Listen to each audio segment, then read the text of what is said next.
Sophie Cunningham sends clear locker room message before detailing silver lining in Indiana Fever's injury crisis. Things continue to go from bad to worse for the Indiana Fever. June 26 turned out to be a nightmare for Fever fans who were just recovering from the news of losing DeWanna Bonner. But when it rains, it pours. Caitlin Clark was out for the game against the Sparks with a groin injury. But if you thought that was the end of the problems, you are in for a rude awakening. Heading into the fourth quarter of the game, the Fever had a comfortable 8-point lead. In a matter of minutes, the lead vanished.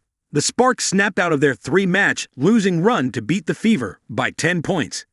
Naturally, Sophie Cunningham had a clear message for her teammates after the game, possibly drawing from White's brutal take. I think that we haven't shown a killer instinct yet. We have had a tendency to relax in those moments, instead of going for the kill.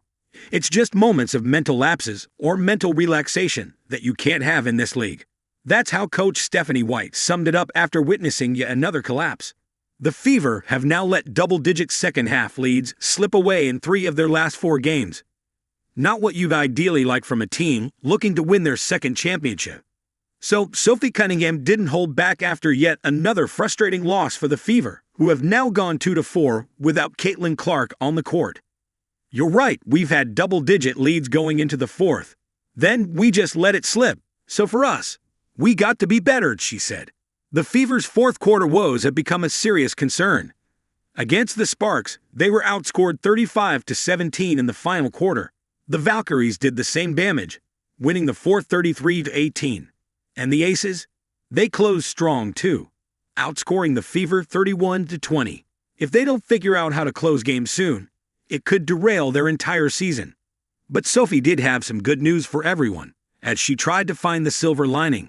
I think so far this season, we've had a lot of distractions, you can call it, some injuries, but I think that's really good for us. Let's go through the adversity early. Let's learn from it, Cunningham said. The good news is we're not gonna peak too early, so that's a positive. She's definitely not wrong. So far, the Fever season has been defined more by injuries and drama than actual basketball. Caitlin Clark has already missed 6 games due to 2 separate injuries, while Sophie Cunningham has been sidelined for 4 with an ankle issue. And how can we forget the on-court drama?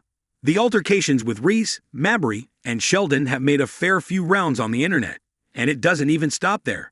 The entire DeWanna Bonner saga is too fresh to be forgotten too soon.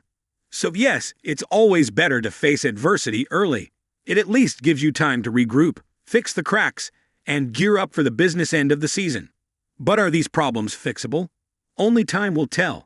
One thing that could definitely ease some of the Fever's problems: a fully fit Caitlin Clark. But when will she come back? Well, the coach has given an update of sorts. When will CC come back to lead Sophie Cunningham and co? Earlier this season, Caitlin Clark had already missed 5 games due to a left quadriceps strain. To make things worse, Sophie Cunningham was also sidelined for a while with a nagging ankle injury. Clark eventually returned and played a big role in wins over the Liberty and the Sun. But as fate would have it, she got injured once again. It's very much a day-to-day thing, how she responds to treatment. I stay in my lane and let our strength and conditioning staff do what they do best. They took her down yesterday for the MRI. I'm not exactly sure when she reported the injury. I didn't hear about until I heard about it from the training staff last night, White said. With no clear indications given on when Clark can come back, it becomes impossible to predict what her injury situation is right now. She could very well be back against the Dallas Wings, or be out for the next 2 weeks with the injury. It's just a waiting game at this stage. Even with Clark's recent shooting struggles, it won't be wrong to say that the Fever will always be more likely to win than lose with her in the lineup. What are your thoughts about Cunningham's remarks? Let us know in the comments down below.